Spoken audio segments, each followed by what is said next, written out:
Hi, welcome to the Hawaii Real Estate Report. I'm Scott Sakata. I'm Jeff Orig. Today our guest is Abe Lee, broker and owner of Abe Lee Realty. And aside from his brokerage company, Abe also runs Abe Lee Development, which specializes in small property development.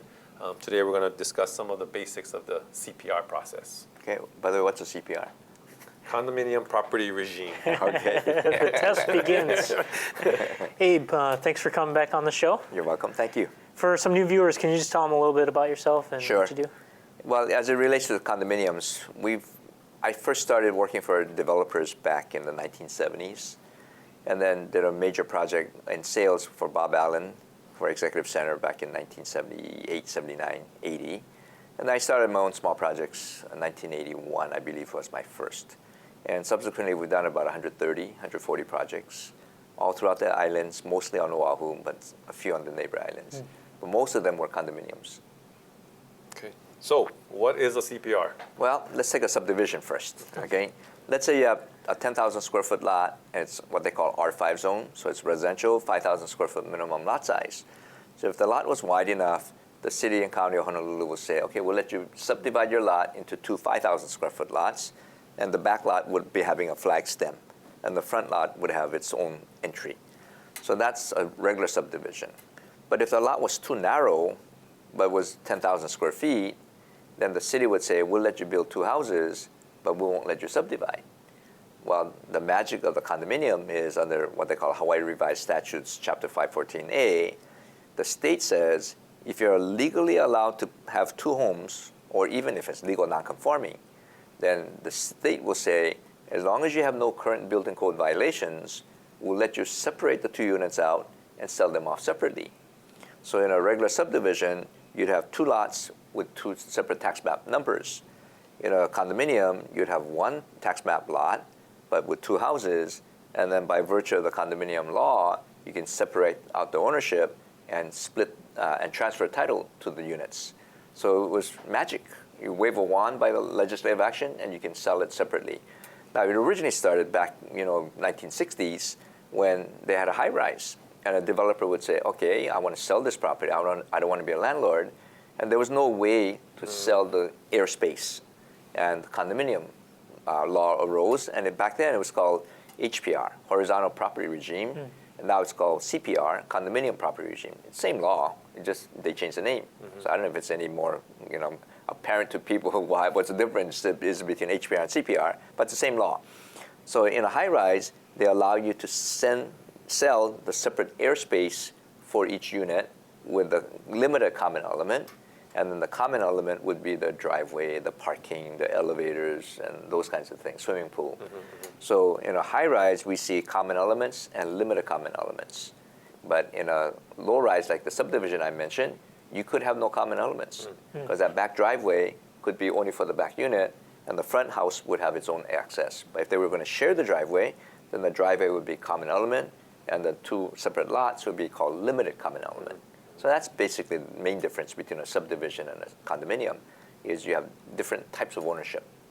Yeah, because I know people, when they think about, okay, I have this large lot, I have two properties on it, I want to subdivide. And that's the only thing they think about is subdivide. They're not really familiar with the term CPR, right? So I guess how you just explain it, depending on the size of the lot, and I guess there's all these different dimensions and regulation requirements that's needed, then it becomes a CPR. So it's just a matter of someone trying to understand the differences between the two.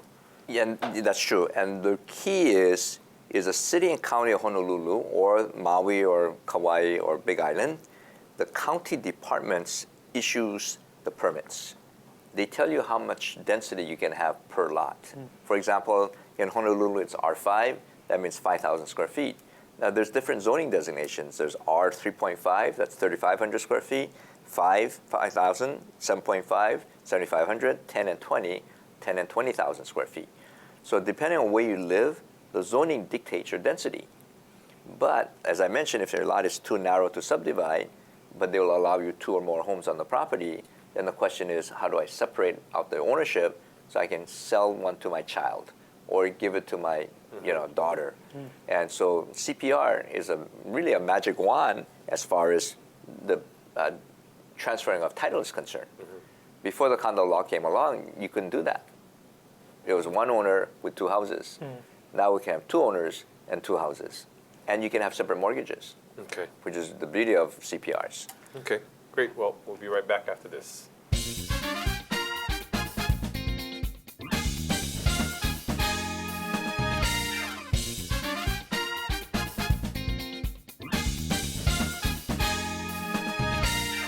Okay, so Abe,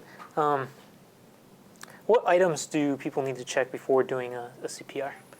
Okay, if it's existing homes, then there's very little to check except to make sure that there's enough land area to allow the homes to be rebuilt in the event of a fire or natural disaster. For example, there are some lots in town, they have R5 and it's 6,000 square feet, and their grandfather legal non-conforming, so they already have two homes on the property. Well, if you went to the city and said, hey, if my house burns down, one of them, can I rebuild it? And they'll tell you no, because you only allow one house for 5,000 square feet. And you say, but I got permits. And the city guy will say, yeah, but their grandfather legal non-conforming. So if you can't rebuild it, then you can CPR them, by the way, which is really weird. Because the state will say, if it was legal at the time it was built, we'll let you condominiumize. So you can transfer title. But then the question is, if you go to the city and say, will you let me rebuild? They'll tell you no. So then people go, wait a minute, how come one government agency lets me condominiumize, but the other government agency won't let me rebuild? That's because the city and the state are not in sync with each other. And that's true with, I believe, all the counties. So you have to be careful about lot size. So as I mentioned in R5 zone, if you have 7,500 square feet, then you can have a duplex. If you have 10,000 square feet or larger, then you can have two homes detached or attached, depending on your personal preference. So that's the first thing you have to look at, is do I have enough land area to rebuild the home? Okay. And then the utilities? Utilities, usually they're already in existence Oh, if that's it's an right. existing building. But if it's brand new, now you got a problem. Let's say you have a vacant lot, 10,000 square feet. They told you can't subdivide, but the land's 10,000 R5, so you can build two houses. Then we always check for water availability to see if there's adequate water pressure. Then we check for sewer availability because it may not be available. Example, in Kailua right now, they're doing a massive capital improvements project. And they will not allow a second house to be built on a lot because they're tearing up the roads right now. So when they're finished, it appears that you can rebuild a second house or get a permit for a second home. Right now, you can only get a permit for one house. In some areas like Lanikai, there's a moratorium. You can't ever build because it's so maxed out. So that's a problem. So the sewer, water, and then you have fire protection. Where's the nearest fire hydrant? Because a house cannot be more than 150 feet away from the nearest fire hydrant to the farthest point on the house on the lot. So if it's more than 150 feet, then usually we've been able to get the fire department to allow us to have a sprinkler system in the home instead of us bringing in a brand new fire hydrant. Now, if you got 10 homes going up, then 10 homes for a sprinkler system might cost you about 80 to 90,000. Well, a fire hydrant might cost you 50 or 60,000. I don't know the exact cost. Depends on the run and all that. So it may be cost effective then to bring in a fire hydrant. But you have to check with the fire department and to see if there's adequate fire protection. And you also have to check with a plumber and check for water pressure and all that other stuff. So a lot of these things people have to watch out for. Just because you got land doesn't mean you can build. Yeah. But like an existing apartment building, someone that's should not be any challenges of doing a CPR of. Well, it used to be, but now they've corrected it. Oh, they did. Yeah. So here's what happened historically, real briefly. In the mid-1980s, when the city changed from Comprehensive Zoning Code, what they call a CZC, to the Land Use Ordinance, which is a LUO, they made a change so that the setbacks and the parking requirements were totally different from the old code, which was much more liberal than the new code. While all the old buildings that were built according to the old setbacks and footprints, they were legal non-conforming. So all these old condominium buildings, like huge ones, they were all legal non-conforming. And they could not be rebuilt, so the bank said, you know what, we're not going to loan you any money then. So the Mortgage Bankers Association and the Board of Realtors and other groups went to the council and said, you made this change in the land use ordinance, but you've now made all our buildings legal non-conforming. We can't get mortgages. So then the land use ordinance was changed, and there's one sentence in the LUO that says that legal non-conforming buildings may not be rebuilt. except in conformity with the current code, except if you convert it to a condominium or cooperative. And that one little sentence was very crucial in allowing the old homes, buildings to be rebuilt in the event of fire or natural disaster. Now, there's a very stringent rules on it. You have to have 3 or more units attached. It has to be an apartment zone. It has to be an apartment building. So, And then you can rebuild according to the old footprint, not the new footprint. And then, of course, if you condominiumize, then you can rebuild them because then the city said we'll recognize it. So if you had, I guess we're running out of time, huh? No, it's We okay. continue? Finish it. Okay. So if the old buildings were not converted to a condo or co-op, then you're stuck. And if it burns down or it's destroyed by earthquake. So you got to make sure you can CPR that thing before it's destroyed. okay. Okay. Okay, we come back, we'll talk about the steps of the CPR process.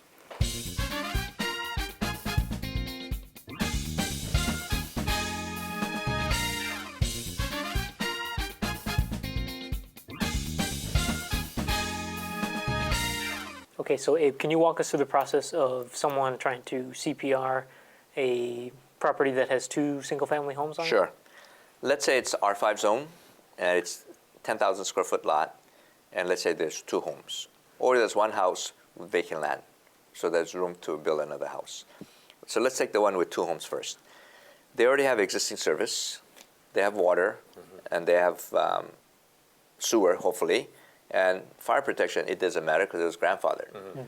So what will happen in that case is if someone comes to me and says, hey, I want to convert this to a condominium, then we'll make sure that the land area is big enough. The zoning's correct. And one of the questions we'll ask is, do you have any building code violations? Example might be, on the 2-story home, they put 2 kitchens, one illegal on the downstairs, upstairs, and they have another kitchen in the back. Well, you only allow 2, but the owners put 3. Or they put 4, for that matter. That's illegal. And we always warn them that if you have any building code violations, we're going to have a city inspector come out. And if they see that illegal kitchen or whatever you did, you built without permits, you're going to get cited. So do you really want to go through with the permit process and get the CPR done, or do you want to just leave the illegalities the way they are? Some people have opted to just not do the CPR because they want the cash flow. But let's say they say that's fine. And so mom and dad are going to live in the back, and they're going to give the house in the front to the child, or sell it to them or whatever, or sell it to someone else. But they want the money, or they just want to get rid of the asset. So in that process, we'll get the surveyor in, and we'll divvy up the land. We'll ask the owner, how much land do you want to give to the front and back? Now, in a subdivision, you have to give equal size, 5,000 square feet each. In a condo, you can put 3,000 in the front, 7,000 in the back, or vice versa.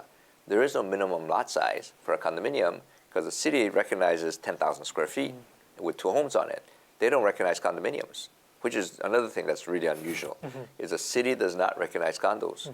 State does, but the city does not. So we do the survey, we get the architect go out there and do the drawings and make sure he does the floor plan and the layout, the square footage. And then once we get all that done, we also have the city inspector come out. So we pay $50 to the city and said, we're planning to convert this to a condo. Would you please send someone out and make sure that there's no building code violations? Inspector will call us a few weeks after he gets our letter. He'll come out to the site and check it out. If there is violations, he'll tell us, you got some violations. So before we cite you, correct them. So we'll have the owner correct them, hopefully. And by the way, if we can't be corrected, he's going to get cited. Yeah. So we always tell the client, be prepared, because you might get cited, and you have to be ready to, clear up the bad deed. And let's say the inspection letter comes out, then we send everything to our attorney. The attorney prepares the documents with the declarations, the bylaws, the house rules, the maintenance budget if there's any, and then we'll record the documents at the bureau. The state says under 514A, HRS 514A, if you record the documents, the declarations, the bylaws, the house plans, and the master deed or lease, then once it's recorded at the Bureau of Conveyance, it's a condominium. It's recognized by the state as an official condominium. Now, you cannot transfer title until you take the documents to the state real estate commission and they issue a public report.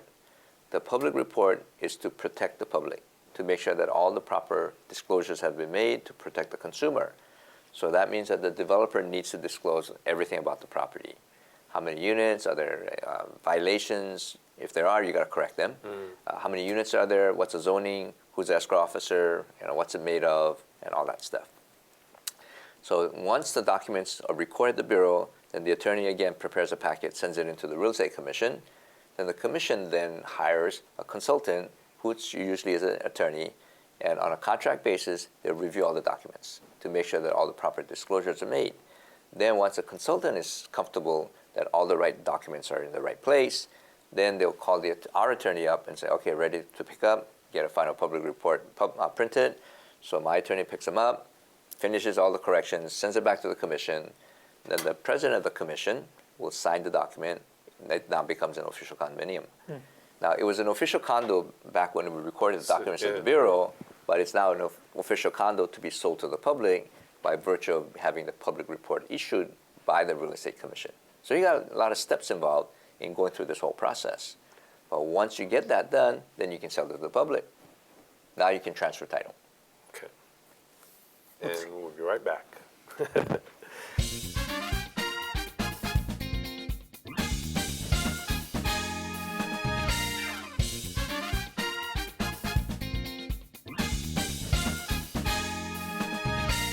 Previously, you spoke about the process for single-family homes on a lot. What about an apartment building, let's say an older three-story walk-up building that we want to convert to a condominium? Gee, funny you should mention that. We're working on one right now at 2765 Kapilani Boulevard, a three-story walk-up. That one has 21 units, and it was an older building built in the 1950s and 60s, and the family kept it in the family for a long time. Then we made an approach to them to see if we could develop the property, and they were gracious enough to let us buy the property from them. So basically the same process goes through with the zoning to make sure it's apartment zone, because if it's an apartment building and apartment zone, you're fine. But if you are an apartment building in a business district or industrial mixed use, then it's called legal non-conforming use. And the zoning code at the city says that if they are torn down or destroyed by fire or natural disaster by more than 50%, then you cannot rebuild them except for commercial use or industrial use. So we always go after apartment districts and apartment buildings. So let's say it's okay, we know the density is fine. Let's say you're lacking in parking. Let's say there's 21 units and 18 parking stalls. The city says if it was grandfathered, then they'll let you keep the old parking requirements. But if it's a brand new building, then you have to have one-for-one parking, and you have handicapped stalls, and you have to guest parking, all that other stuff. So converting an old building is much easier than doing a brand new building. So we'll have the inspector come out again, make sure that there's no code violations, no setback violations, and then we'll have the architect come out and do the drawings. He'll take a look at, the structural integrity of the building. We'll usually do a phase 1 environmental report if we need to. That's to see if there's any asbestos or lead paint and things. Sometimes we do and sometimes we don't. Then we record, the architect finishes his plans, then the surveyor comes out and plots the parking and the location of the homes. And then we'll record the documents at the Bureau, just like I mentioned before, the declarations, the bylaws, and the plans, and the master deed or lease is recorded at the Bureau. Then we submit the rest of the documents to the Real Estate Commission for a public report. Now with an apartment building, we usually get a property management company because we need to do replacements of the painting, the roofing, the electrical, the plumbing, etc. So it becomes a little more complex. So we'll hire a property management company to give us an estimated budget for the maintenance fee. And even with these small apartment buildings where there's no elevator, no swimming pool, and all that, it's still running about $200, $250 a month per owner to maintain that building in a habitable condition. And so once the public report is issued, then we can start selling it to the public. Now, the conversion market is slow right now because there are buyers out there, but they can't qualify for a loan. But the conversion itself is really not that difficult. So whether you do single-family homes or apartment buildings, the process is pretty much the same. There's a little more moving parts with the apartment building than it is with the single-family homes. Okay. Whatever time that we have left, can you just briefly discuss the differences, CPR subdivision, the cost factor, Sure. time factor? Subdivisions will run anywhere from 6 months to a year, sometimes a year and a half, actually.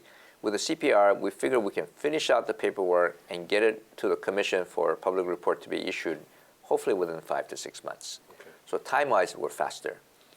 A subdivision might cost about $5,000 to $6,000 with a surveyor, but a conversion might run $18,000 to $20,000 for 2 units and on up for apartment buildings. So it's faster, but it costs more. And the reason is you have much more moving parts and many more players, like the architect, the engineer, or the surveyor, and the attorney. Whereas in a subdivision, usually it's just a surveyor and then the attorney. So you have less players, less costs, but it takes longer. Are there any other pros and cons with the CPR versus subdivision? Well, in some cases, you cannot subdivide. Oh, okay. So you have no choice. Yeah. Apartment building, you have no choice. Yeah. So really, with vacant land, you could subdivide, but sometimes we choose to CPR. In an apartment building, we have no choice. You have to condominiumize. So that's the magic wand. You know, you can convert almost anything: warehouses, apartment buildings, single-family homes, shopping centers. So we've done most of them. Okay, well, we're out of time for this week. I'm Scott Sakata, I'm Jeff Horrig. and we'll see you next time on the Hawaii Real Estate Report. Thank you.